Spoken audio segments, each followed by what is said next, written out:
Olá, sou Afonso Lavado, tirei Ciências de Engenharia Física na FCT-UNL e vou ser o teu host nesta série de vídeos sobre Física e Química. Espero que gostes. Vamos lá falar de Química. Toda a matéria é constituída por átomos, que são partículas eletricamente neutras. Estas têm uma zona central, núcleo, e uma zona à volta do núcleo, nuvem eletrónica. O núcleo tem prótons, carga positiva, e neutrões, não têm carga. Estes dois últimos formam os nucleões, sítio onde grande parte da massa do átomo está concentrada. Já a nuvem eletrónica tem eletrões, carga negativa, e apesar de ser maior, tem uma massa inferior. Os neutrões têm massa semelhante aos prótons, enquanto que os eletrões têm uma massa muito inferior à dos prótons. Sendo o átomo uma partícula neutra, o número de prótons é igual ao número de neutrões.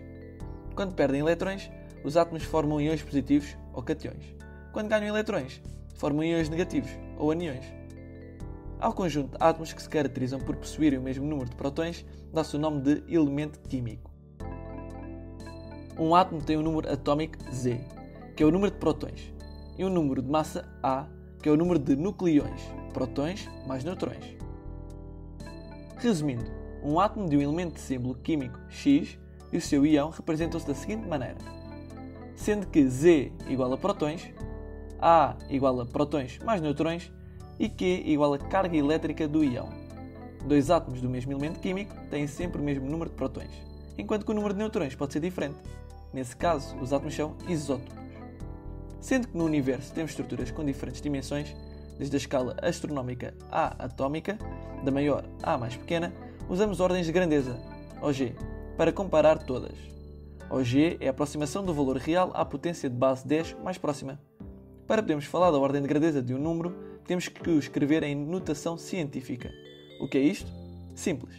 Primeiro passo, escrevemos o número na forma decimal com apenas um algarismo diferente de zero ao lado da vírgula.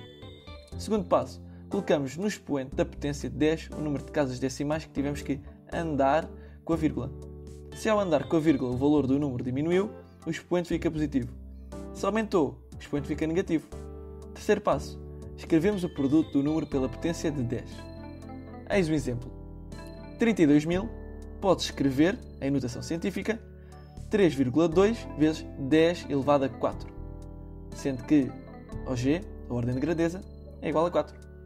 No mundo de micro, células e nano, átomos e moléculas, usa-se a escala atómica.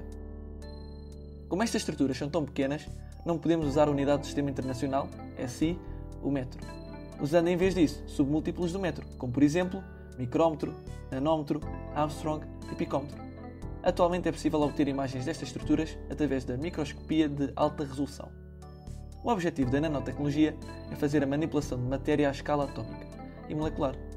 Tem diversas aplicações, entre as quais estão medicina, computação, eletrónica, transportes e energia. A unidade atómica, U, corresponde a 1/12 da massa de um átomo de carbono 12 e usa-se para determinar a massa relativa dos átomos. A massa atómica relativa de um átomo é a relação entre a massa desse átomo e a unidade de massa atómica. É dimensional, ou seja, não tem unidades. Um elemento pode ter vários isótopos. Quando isso acontece, temos que calcular a massa atómica relativa média, A. Ou seja, fazemos a média das massas isotópicas relativas de todos os isótopos desse elemento. A quantidade de matéria, N, de um sistema tem como unidade do Sistema Internacional o mol. Um mol tem 6.0022 vezes 10 elevado a 23 de elementos. Este número chama-se número de Avogadro, Na. O número de entidades, N maiúsculo, de uma amostra é diretamente proporcional à quantidade de matéria, N minúsculo, sendo a constante proporcionalidade a constante de Avogadro, Na.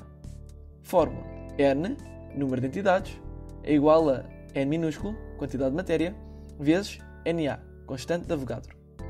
A massa molar, M maiúsculo, é a massa de um mol, ou seja, a massa por unidade de matéria.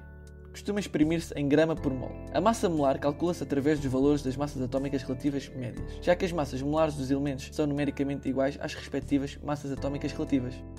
Vejamos o exemplo da molécula de água, H2O. A massa molar da molécula de água pode-se calcular da seguinte maneira. Sabemos que a massa atómica relativa do hidrogênio é igual a 1,01 e a massa atómica relativa do oxigênio é igual a 16.